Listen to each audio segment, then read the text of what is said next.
outside of a cat, because outside of a cat, a book is a person's best friend, and inside of a cat, it's too dark to read. Everyone gets to write their own stories. My name is James, and my partner in cattery is Jack.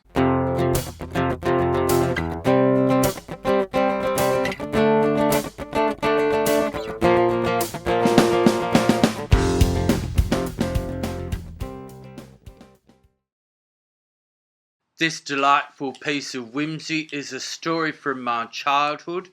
My mother gave us the books and I saw the movie in later years. This reading was originally made for Leaving Sugar Mountain, my other channel on Rumble and BitChute, but I'm repackaging it here because we're all about books and I thought it would be nice to include something a little bit different. So this reading is dedicated to my mother and all the other mothers. And if you're reading this on Mother's Day, Happy Mother's Day. The Tale of Peter Rabbit by Beatrix Potter, published by Frederick Warne. Once upon a time, there were 4 little rabbits, and their names were Flopsy, Mopsy, Cottontail, and Peter. They lived with their mother in a sandbank underneath the root of a very big fir tree.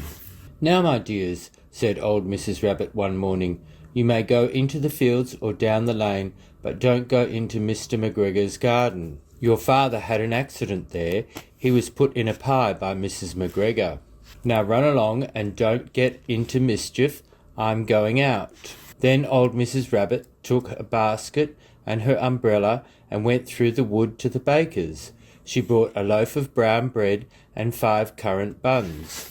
Flopsy, Mopsy and Cottontail, who were good little bunnies, went down the lane to gather blackberries. But Peter, who was very naughty, ran straight away to Mr. McGregor's garden and squeezed under the gate. First he ate some lettuces and some French beans, and then he ate some radishes. And then, feeling rather sick, he went to look for some parsley. But around the end of a cucumber frame, whom should he meet but Mr. McGregor? Mr. McGregor was on his hands and knees planting out young cabbages, but he jumped up and ran after Peter, waving a rake and calling out, "Stop, thief!" Peter was most dreadfully frightened. He rushed all over the garden, for he had forgotten the way back to the gate. He lost one of his shoes among the cabbages, and the other shoe amongst the potatoes. After losing them, he ran on 4 legs and went faster, so that I think he might have got away altogether if he had not unfortunately run into a gooseberry net and got caught by the large buttons on his jacket. It was a blue jacket with the brass buttons quite new. Peter gave himself up for lost and shed big tears, but his sobs were overheard by some friendly sparrows who flew to him in great excitement and implored him to exert himself. Mr. McGregor came up with a sieve, which he intended to pop upon the top of Peter, but Peter wriggled out just in time, leaving his jacket behind him, and rushed into the tool shed and jumped into a can. It would have been a beautiful thing to hide in if it had not had so much water in it. Mr. McGregor was quite sure that Peter was somewhere in the tool shed, perhaps hidden underneath a flower pot. He began to turn them over carefully, looking under each. Presently Peter sneezed, "Curtsy-choo!" and Mr. McGregor was after him in no time, and tried to put his foot upon Peter, who jumped out of a window, upsetting 3 plants. The window was too small for Mr. McGregor, and he was tired of running after Peter. He went back to his work. Peter sat down to rest. He was out of breath and trembling with fright, and he had not the least idea which way to go. Also, he was very damp with sitting in that can. After a time he began to wander about, going lippity-lippity not very fast and looking all around. He found a door in a wall, but it was locked, and there was no room for a fat little rabbit to squeeze underneath. An old mouse was running in and out over the stone doorstep, carrying peas and beans to her family in the wood. Peter asked her the way to the gate, but she had such a large pea in her mouth that she could not answer.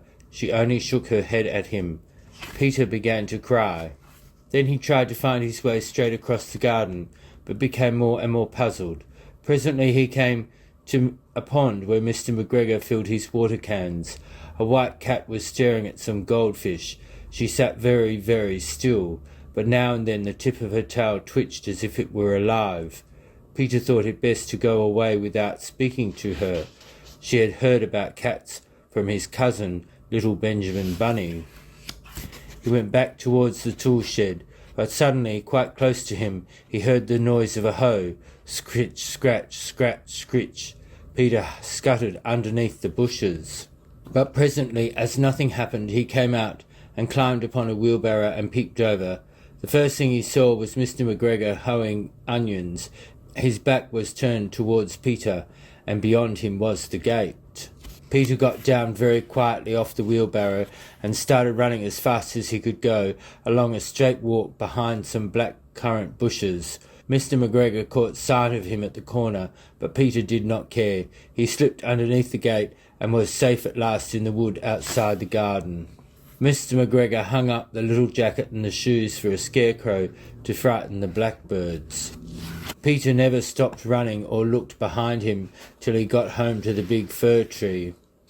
He was so tired that he flopped down upon the nice soft sand on the floor of the rabbit hole and shut his eyes. His mother was busy cooking. She wondered what he had done with his clothes. It was the second little jacket and pair of shoes that Peter had lost in a fortnight. I am sorry to say that Peter was not very well during the evening. His mother put him to bed and made some chamomile tea, and she gave a dose of it to Peter. 1 tablespoonful to be taken at bedtime. But Flopsy, Mopsy and Cottontail had bread and milk and blackberries for supper. The end. The Tale of Peter Rabbit by Beatrix Potter.